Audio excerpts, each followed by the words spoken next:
Isang araw, sa kastilyo ng kaharian ng Brabania, matatagpuan si Don Pedro na nakaumbok sa kanyang mesa. Guys, ang labis na dami mang tungkulin. Walang sapat na pondo upang pagandang kalagang Brabania. Ako ay si Don Pedro, panganay at ang pinaka makapangyarihan. Mas magaling ako kay Don Juan at mas pogi. Pero, bakit? Bakit? Mas nibaba ang kaya niya kaysa sa akin? Ah! Ano na dapat kong gawin ngayon? Ha? Girl! Papunta rito ang manggagawa sa Brabania.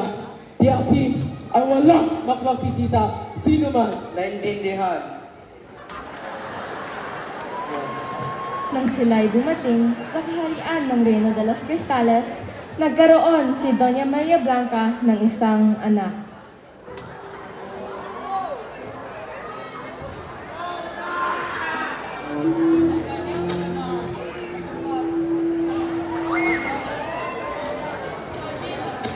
Nakapagnala sa akin na nakapangalan sa kanya.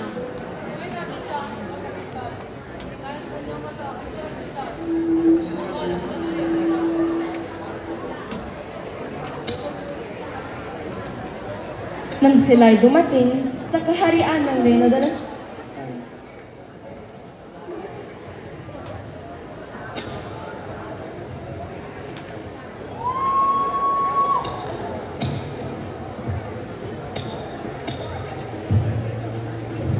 Ginagalang na yung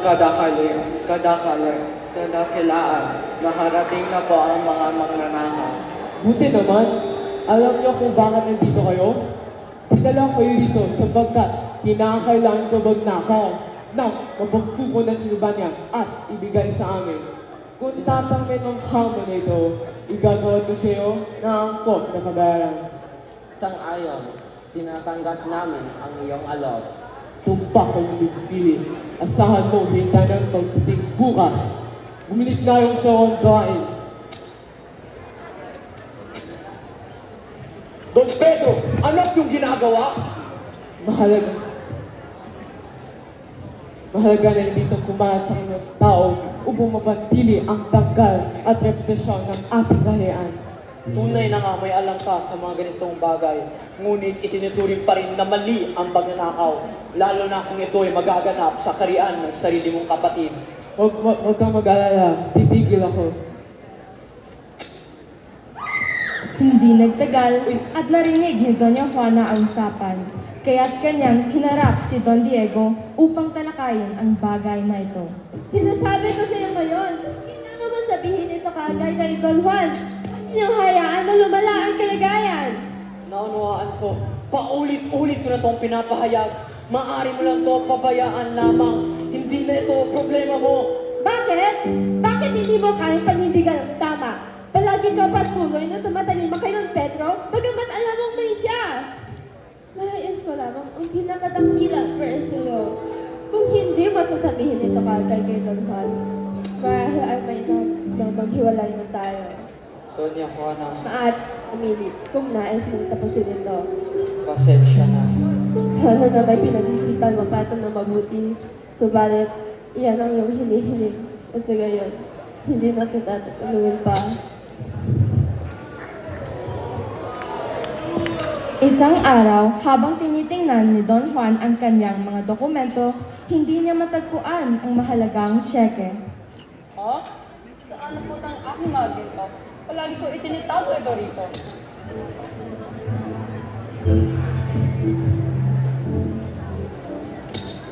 Iyong kamahalan, nais ko pong ipaalam na nahuli namin ang dalawang magnanakaw na sinubukan tumakas.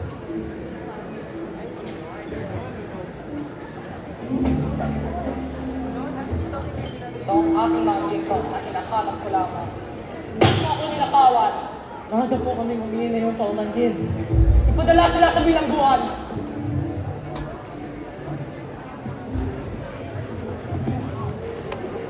Hello?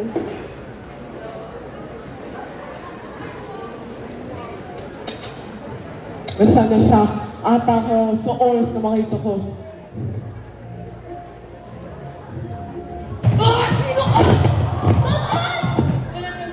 Tumakbo ka!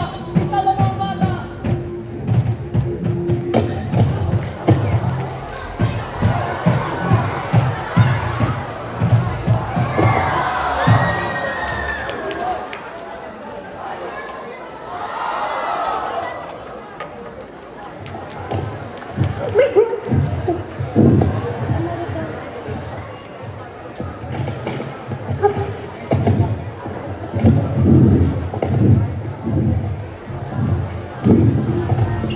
Pakiusap! Alagaan siya! Tiyakin mo kung kay siyang malusog at may mabuti na siya. Humingi ako sa'yo na may pagmamakaawa. Naintindihan. Gagawin kong lahat ng aking magkaka...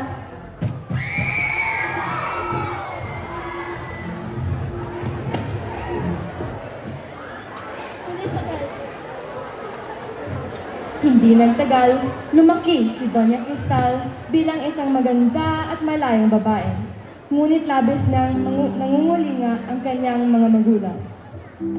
Ma, Pa, siya ang itoon na ang nakalipas. Wala na kami umanang. Lubos kita naaalala at nakalinis. Prinsesa, handa ng hapunan. Maari ka nang pumasok kapag handa ka na.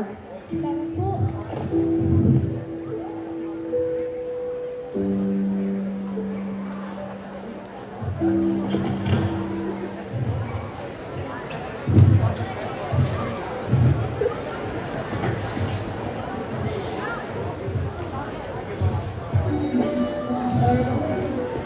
Yan ba ang ibon na dark? Siya ba talaga yan? Ano ito? May lumbot! Nadidinig ko ng napakalinaw. Nanggagaling ba ito sa aking kamalayan? Huwag ka malapit sa akin! Itong aking nadidinig! Kaninong boses to? Ma! Ikaw po ba yan?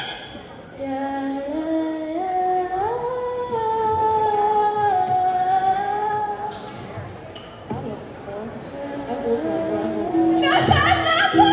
Pakiusap! Huwag mo siyang saktan! I'm here! Pabayaan mo siya!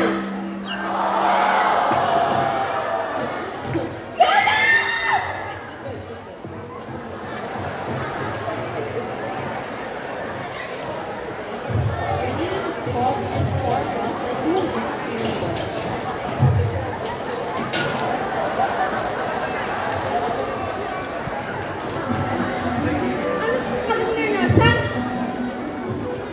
Hoy! Ba yan? Hoy, Lance! Tiyak! Isa na itong senyales! Kinakailangan ko siyang mahanap. Sisiguraduhin kong mahanap ko siya. Ako'y makikipag-usap sa aking kamag-anak. Sinaktan mo nila ako o hindi.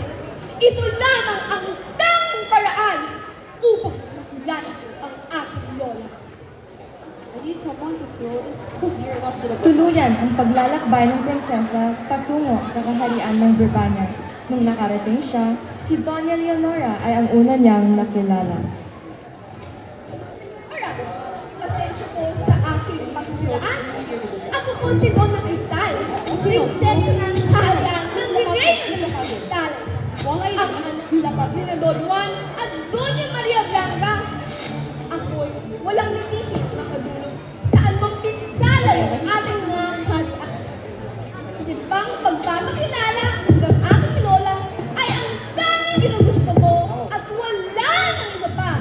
Ang ating mga kaharian ay nagkaroon nagmanoon. Sa ganon, ba't ka nagtutulungan?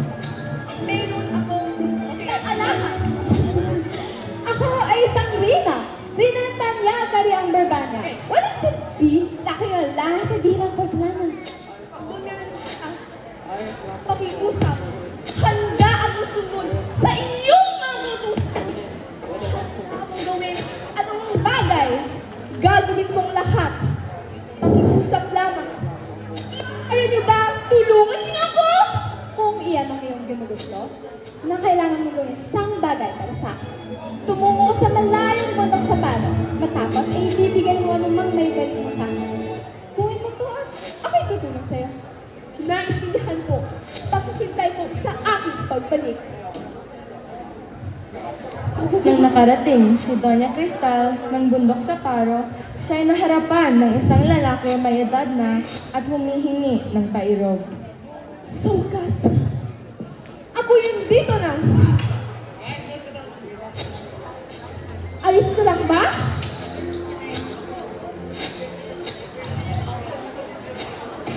Opo! Nandito ako!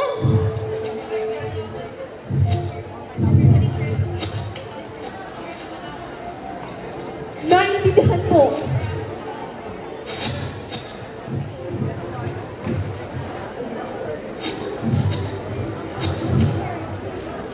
Sa wakas, ko.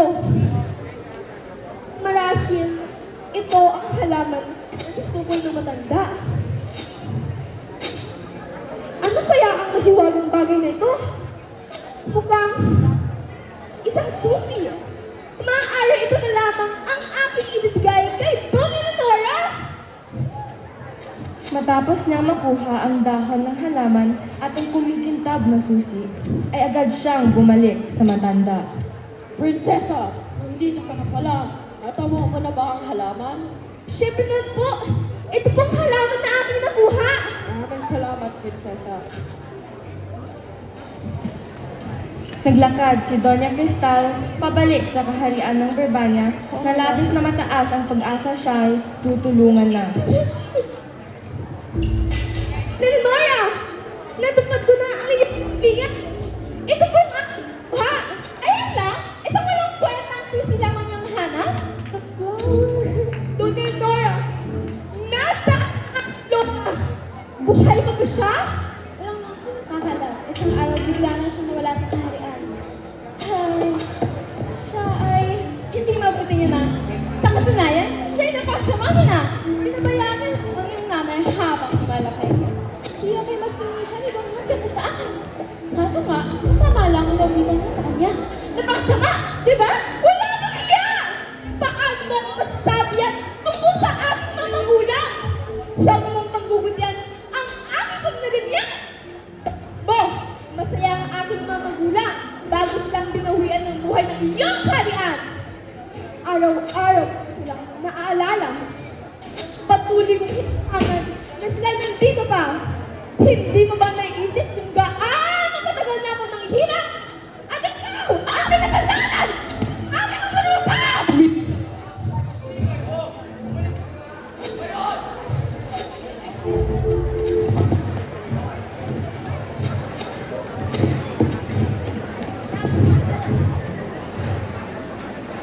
Lola!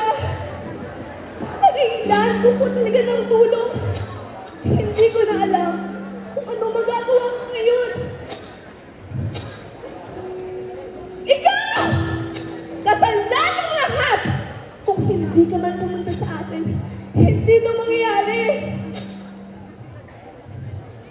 Bakit ka nakitingin sa aking porselas? Ano ito? Isang kandado.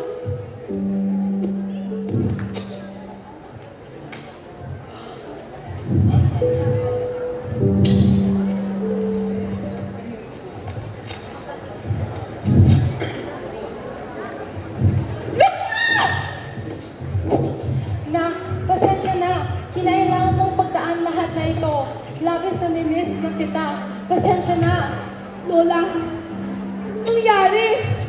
Ano ang iyong dahilan sa pag-iwan sa nakaraang taon na yun? Hindi mo na kailangan malaman kung ano ang pinagdaanan ko. Simula na yon, ikaw ay ligtas na dahil kasama mo na ako.